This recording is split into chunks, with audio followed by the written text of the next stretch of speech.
What can you tell us about that night in Puerto Rico when Brody was murdered? Well, the first thing that I can tell you is that they left Brody at the hotel, the Tanamar Hotel, and I came out the building and I saw Dutch Mantel and Brody sitting on the steps. So I said, Brody, what's going on? He said, oh, I'm waiting on Jose. He's supposed to pick me up. And I said, well, I'm going there now. If you want to, you can ride me. And my buddy from the owner of the gym, he's going to take me to the building, because I told him if he go with me, he don't have to pay to get in. So he came up. He had his wife with me. He said, do you mind if my wife go? Can you get my wife in too? I said, yeah, I get your wife in. So I told Brody, come on. So me and Dutch Mantel, we got in the back of the guy's car. The guy's wife slid over in the center, and Brody sat in the front seat. We got to the building. Jose got up. He walked out of the building, and I pulled out my art pad. I was drawing a picture of Mark and Jay Youngblood. And Brody said, "Oh man, I didn't know you could do that." He said, "That's good artwork." And he said, "Can you do one of my son?" And I said, "Yeah, if you got a picture." I said, "We got a week here." I said, "I can have it done before you leave." He said, "Oh, that'd be great if you could do that." He said, "Well, how much I owe you?" I said, "You don't owe me nothing, brother." And so just when he said that, Jose come up to hand Brody with a towel over his hand. He said, "Brody, could I talk to you, por favor?" Which means please. Brody turned around. He still had his bag in his hand. Turned around and stepped one foot in the shower, and then the other foot in the shower. As soon as the sucker foot hit the shower, I hear this sound.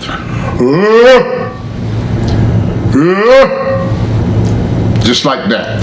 So the second time he did it, he bent over. I looked up, and the first time he did it, I thought he got punched. I said, "Damn, Jose could hit hard. They fighting." So when I saw him bend over, Jose lift the knife in the air like that, and I saw the knife with the blood dripping off of it. So I jumped from my chair and grabbed Brody around the waist and yanked him back. The knife came down and cut Brody's ponytail off. That's how sharp the knife was. Carlos Colon shot by me as I was holding Brody up. Pushed Jose up against the wall. I said, "No, Jose, no, Jose." And Brody looked at me and said, "Brother, I'm hurt. I'm hurt. Don't let them hurt me anymore." He didn't say him. Don't let them hurt me anymore. So I laid him on the floor. I said, "Don't worry, ain't nobody gonna do nothing to you." So then the ambulance, after 45 minutes, the ambulance came in. The reason the ambulance was so late getting there, because it was at the beginning of the show and all the people was coming in. So the ambulance was stuck in traffic and couldn't get there. So finally, about 45 minutes to an hour, they finally showed up. So what was everyone else in the dressing room doing? Getting dressed. So no one, other than you, no one was trying to do nothing.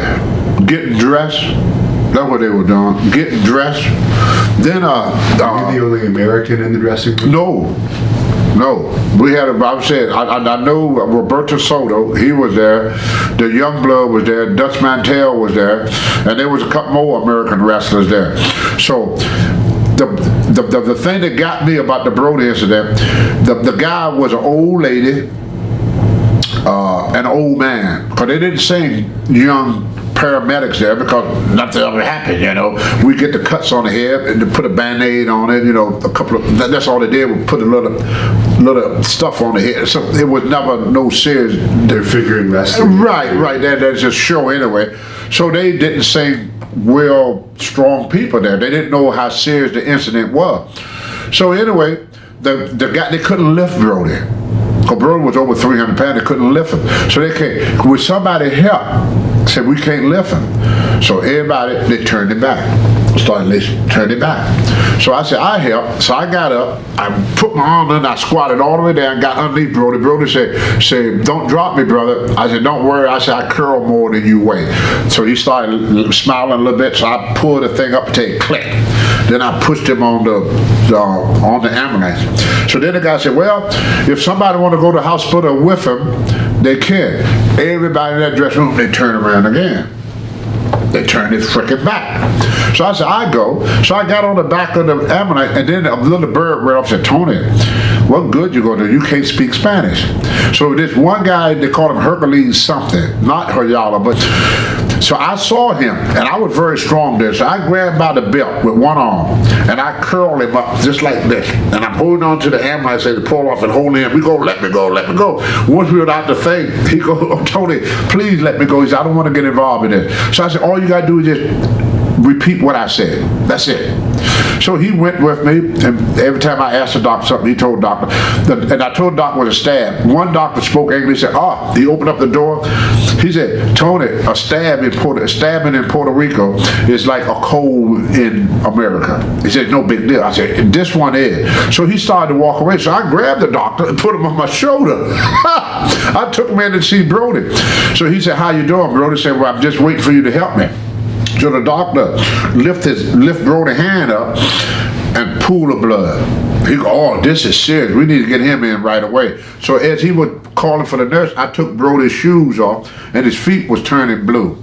I started crying. I was crying before, but I started crying again. The guy come out and say he had 2 8-inch cuts. One cut the liver, the other cut his intestine. The cut that cut his intestine, they fixed that. He said, that's fixed.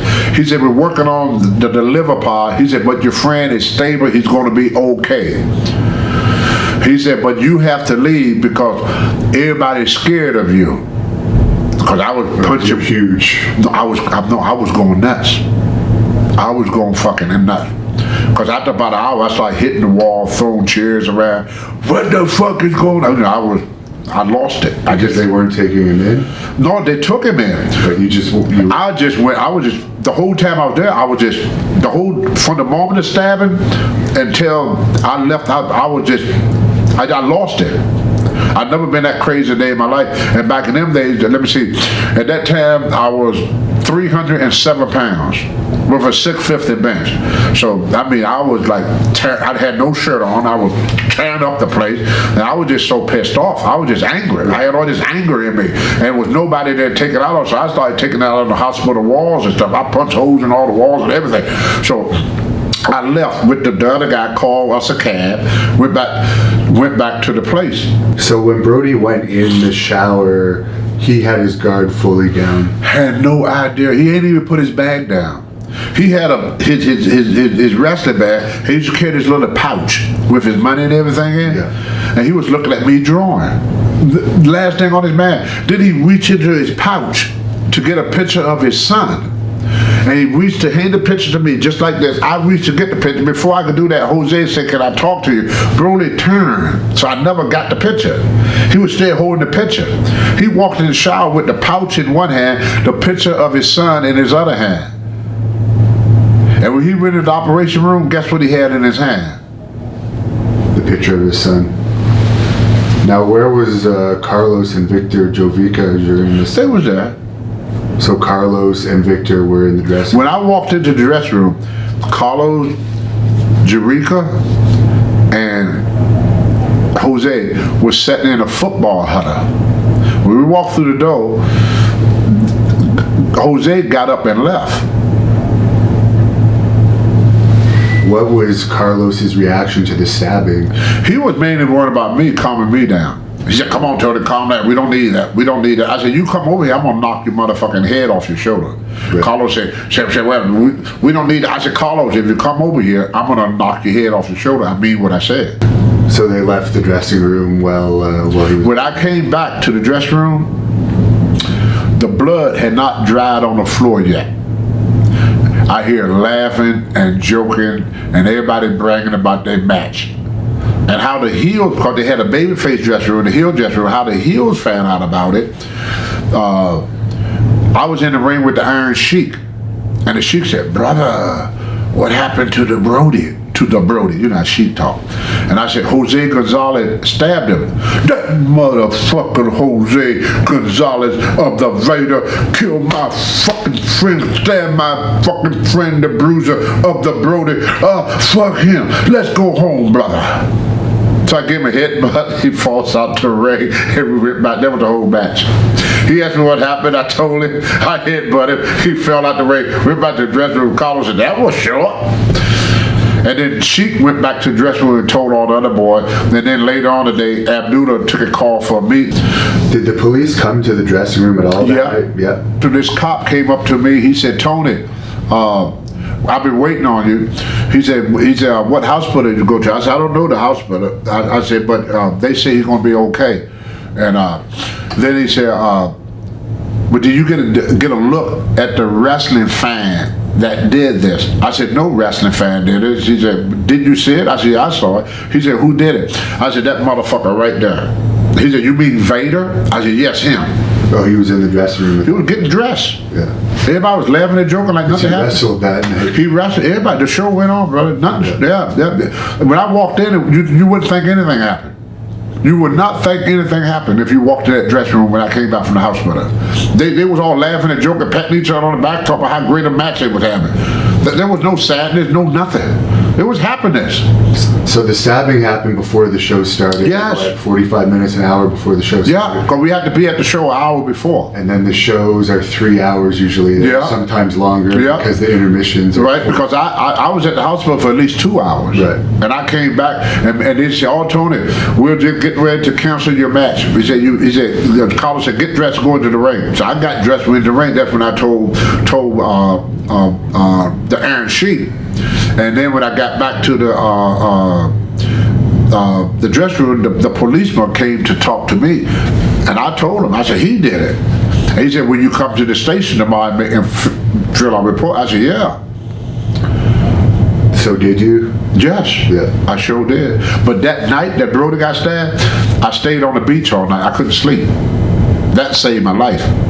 Then I was going back to the hotel the next morning, you know. It's a traumatic thing. Oh yeah, just a friend of mine, brother. You know, for no reason. I couldn't figure why. You know. Not only that, but in the States, I would never imagine that happening, that the dressing room would just be sitting there lacing up their boots. Yes, that's what they did. And that's the honor God truth. That's the honor God truth. And then when I Is it came out of fear, do you think, or they just legitimately didn't care? Or were they I fearful? don't know. I'm not a man reader, but I just know that it just shocked me that guys would treat this like, you know, Jose popped a pimple on his back or something. You know, that's what they looked at like. So the next morning, I can say about 7 in the morning or something, I went and got some breakfast, and then I started heading back to the hotel. And they stopped me in the lobby. They said, "Abdullah is having a meeting." I went to the meeting. After the meeting, I went to the police station, and Sika, Raymond Rome's father, went with me. He said, "I'll protect you, brother. Ain't nobody gonna mess with you." He said, "If I was in that dressing room, they would have never got to Brody." So Sika walked me to the police station and brought me back. Then I started getting tired, so I want to go upstairs and go to bed. So then I pushed the elevator, and Sabio Vega came down, was on the elevator. He said, "Brother, I got your bag." He said, "Get out of here. They looking for you." I said, "Looking for me for what?" He said, "You talking. They looking for you." He said, "Go to the airport." And back then, you didn't have to make reservations. You just go and pay in cash. It wasn't like now. It ain't like now. You could pay in cash. So I think my ticket was something like $100 some. So I bought me a plane ticket, and I flew home. When I got home that evening, my phone kept ringing, so I answered. Carlos Colon, "Hey brother, you deserted us." I said, "What do you mean you deserted us?" I said, "Y'all stab a guy to death right in front of me, and then you send people up to my room to mess with me." "Oh, there was nobody waiting on you." He said, "Who told you that?" I said, "Never mind who told me." I said, "But I know you had people waiting on me. They were gonna off me up in that room."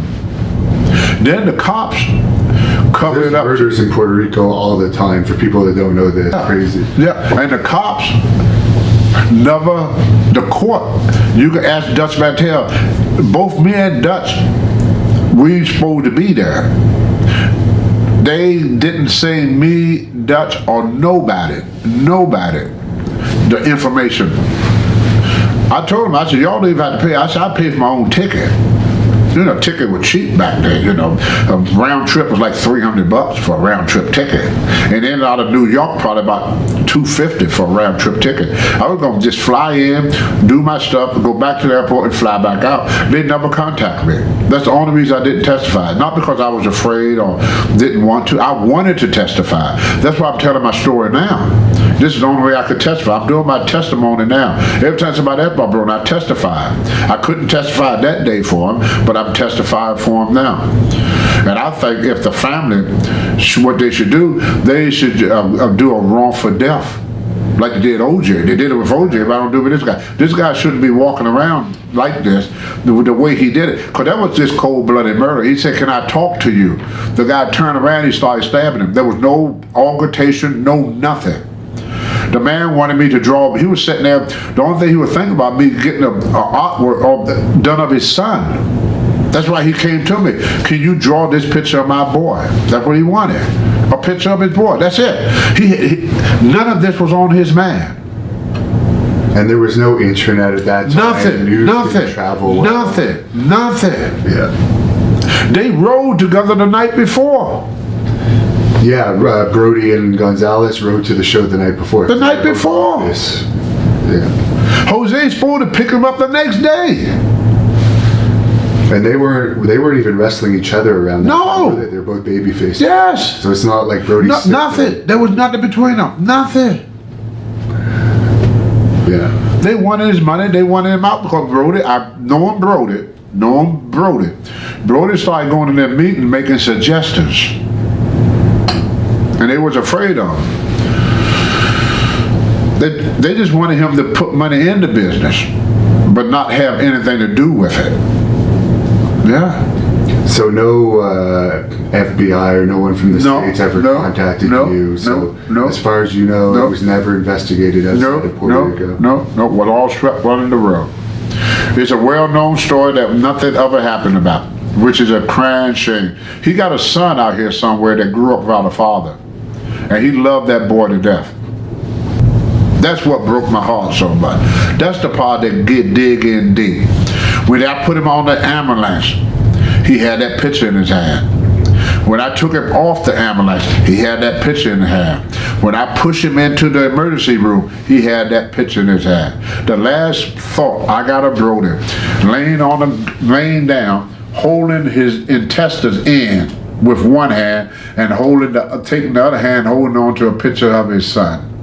That's how this man left this world, holding his intestines and his son. That's how he left this world. For no reason. There was absolutely no reason to do that. Well, that's enough. I'm gonna get pissed off. I'm gonna get mad. I don't want to get mad.